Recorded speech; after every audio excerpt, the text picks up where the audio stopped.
Okay, here I was browsing Gematsu because I like to keep up to date with my games via a variety of different gaming sources when I happened across a brand new cross-platform game called Lost Eidolons. Now, this is a game that is scheduled to launch into early access on PC in 2021 with a full launch onto consoles and PC in 2022. The consoles in specific are going to be PlayStation, Xbox, and the Switch. So with the exception of mobile devices, this game is going to be available on every major platform. Now, I know nothing about this game. I'm going to go ahead and read through it on Gematsu, but before that, we're going to go ahead here and take a look at the trailer for the game. Ocean Drive Studio. I don't actually think I've heard of them.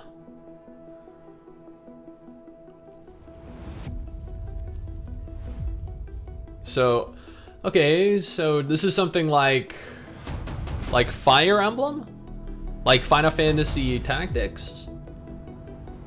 We have a very, wow, she looked cool. We have a very realistic medieval looking setting here.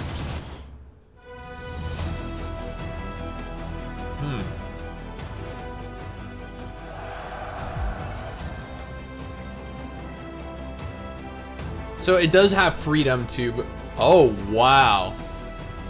Wow, that, Okay, I think I found my thumbnail. Wow. This game looks pretty good.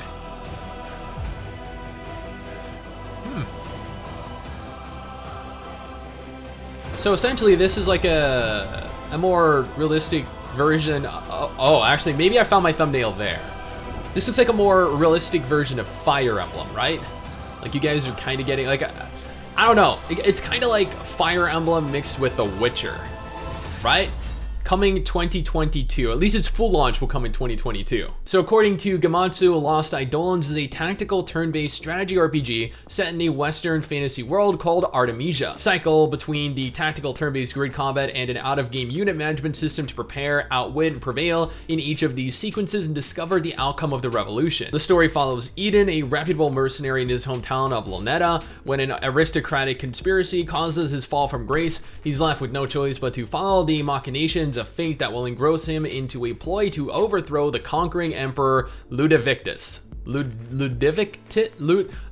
gonna call him Louis. Yeah, we'll go ahead and call him Louis. A journey riddled with moral dilemma, bitter farewells, and emotional betrayal. Eden's journey will force him to discover who he really is on this grand stage. Strategic turn-based tactical combat. Leverage the terrain, careful positioning to execute synergistic effects, and the unique strengths of your army's composition to deal with any enemy encounter. How you employ your strategy allows you to minimize casualties on the battlefield. In-depth character customization, unlock new equipment, discover over a dozen unique combat classes, and arm your units with a varied selection of skills and spells that will help them seize victory.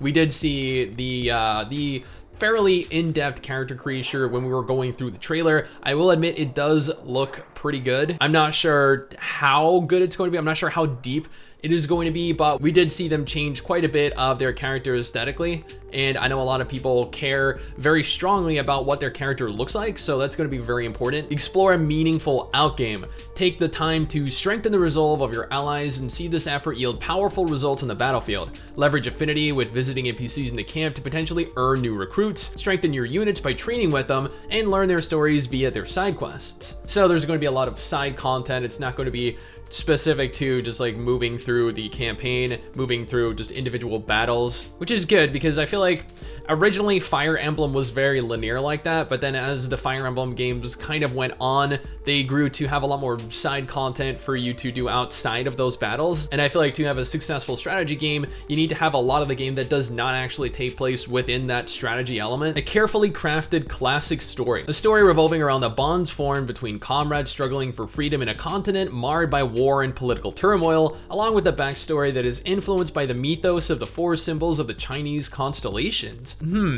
I don't really know necessarily what that means. Is this game going to have a Chinese influence then? Because it seemed very heavily medieval inspired. But I mean, like, I am more than happy having a medieval setting and then also taking inspiration from a variety of different mythos as well, because that'll just make for a more enjoyable overall story for me, especially if you incorporate various different regions into the game. And then a beautifully orchestrated original soundtrack by the talented composer Clark Aboud, the brilliant mind behind the score of memorable games such as Slay the Spire and Factory. I don't know what either of those games are or who he is, but good on you guys. Now, I am actually kind of excited for this. I am a huge fan of strategy games. I was a fan of the Fire Emblem games, the Final Fantasy Tactics games. Like, I have played through my fair share of strategy games over the years. I admittedly have not played through one in probably about 2 years now. Unless you count Kingdom Under Fire 2, which I took a look at when we went to visit Gameforge over in Germany. But with the exception of that, I have not really had the opportunity to delve into a full-on strategy game in a long time. And this game graphically looks really good. I do admit that I'm not overly fond of the medieval aesthetic look and feel of the world, because I feel like that is very overdone right now. But I feel like people also feel that way about like anime games, because anime games are also very overdone right now as well. But at the same time, I really like anime games, so I can understand why medieval games are being made as frequently as they are. And I really like the character models, though. They look very, very detailed. They kind of remind me of like a cross between The Witcher, maybe also Crimson Desert. And the girls, I'm surprised that they look as good as they do without being over-sexualized, which is something that is done very often in video games these days. And I appreciate that they didn't do that specifically for this one to sell the game based purely off of that appeal. Now, I don't know how this is going to turn out. I would love to get into the beta test or the early access for the game ahead of the game's launch, and I would love to see if it is a game that is actually worth dedicating time to or not. But until then, what do you guys think? Does this look like something that you might be interested in? And oh god, oh, I had like a huge mouthful of spit because I just did not stop talking. But yeah, what do you guys think? Let me know down in the comment section below and let's talk about it. Anyway guys, that is it for me. Thanks for watching. Hopefully you enjoyed the video. Don't forget to subscribe for more content like this, and I'll see you guys next time. Peace. Someday soon I'm gonna make it. Yeah, all hard work's gonna be worth it. Ooh.